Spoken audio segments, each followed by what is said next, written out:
Good afternoon, Toastmasters. I am doing my Icebreaker speech, and I'm just going to share a little bit about myself, who I am, what I do. So I'm going to start with this picture of this perfect stranger looking guy up here. Once upon a time, I had hair. And now I look like my son. So naturally, I became like many bald men and became very fond of wearing hats. And it's not just because I'm insecure about my lack of hair follicles, but because of the fact that my wife said that I guess you can get skin cancer if you don't wear hats in the sun or whatever. So anyways, from beanies to ball caps and fedoras to flat bills, it's not hyperbole to say it is very rare to see me without a baseball cap. But really, this isn't about my affection for ball caps and for caps in general.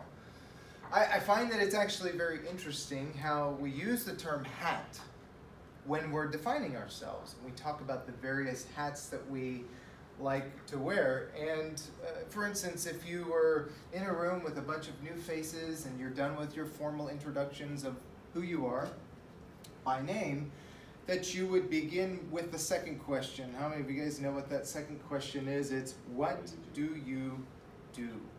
And that's kind of the question that we're all comfortable answering.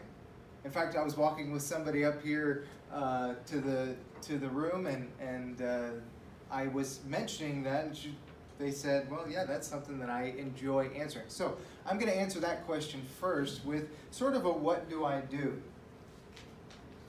And I have the husband hat you saw. This is my wife, Mary, and we were married when we were 10, it appears. No, we've been married in January it'll be 16 years that we've been married, and I am not too proud to say that I married way, way up. She is a phenomenal woman, and you'll see why in just a moment. But we actually met at a high school summer camp in 1998. We were 16, 17 years of age. So we've known each other for almost as long as we've been married now. So scary thing. I also have the dad hat. And these are my 4 kids. We want to start talking about back to school. We are in the thick of it. We drop our 13-year-old off at 7:40 in the morning, and our 7-year-old doesn't start till 8:05. So we've got quite a bit of car time. How about that?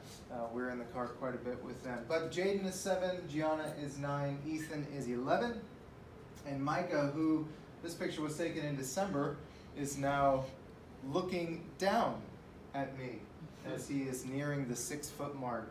So these are my strong-willed but fun-loving children. That's my dad hat. And this is what I do for my occupation. I am a pastor. And we moved, my wife and I, 3 kids at the time, we moved to Roseville from the Bay Area to plant a brand new church. And I have the privilege now of teaching about the grace of Jesus every Sunday, and throughout the week I get to pray with folks and lead them through biblical counsel. So that's sort of the major what I do as a husband and dad and pastor, but really I've got a lot of things that I enjoy doing. I won't go through all those.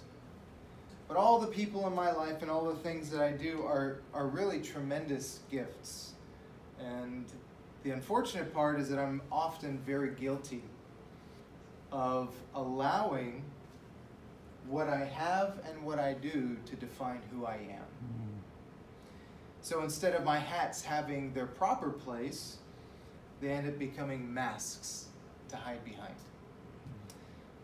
So if I lost all that I had, and the ability to do all that I do, who then would I be? This is who I'd be. If I'm being honest, I would be a very flawed man. I am a very flawed man. I grew up with wonderful parents in a wonderful home who were trapped in a religious culture. that in practice believed that everything that we did in our lives was in order to earn the love and favor and blessing of God. And for me, that really became shorthand for if I wanted God's blessing, I needed to earn the love of the religious leaders. And I was pretty good at it for a while. But as you can imagine, there came a point in my life where I couldn't meet the expectations any longer. And I was doing all the right things on the outside, but on the inside, I was completely depraved. And really, that's when God spoke to me through a very simple passage. As an adult man, I, already working in ministry, learned this passage had meaning for me. That I have been crucified with Christ, and it's no longer I who live, but Christ who lives in me. And the life I now live in the flesh, I live by faith in the Son of God, who loved me and gave himself for me. So through the scripture, God really showed me all that he knew who I was and he knew who I wasn't. And in spite of all of this, he showed me that I was completely, deeply loved. So that's who I am. I'm a flawed man, and yet I'm very deeply loved. And that's why, believe it or not, Toastmasters is such a big deal for me. Because I struggle with insecurities and not feeling equipped to do what I've been called to do. So my life goal now is this: how can I show unconditional love towards those who are flawed like me? Fellow Toastmasters, I thank you for your support and for your ear.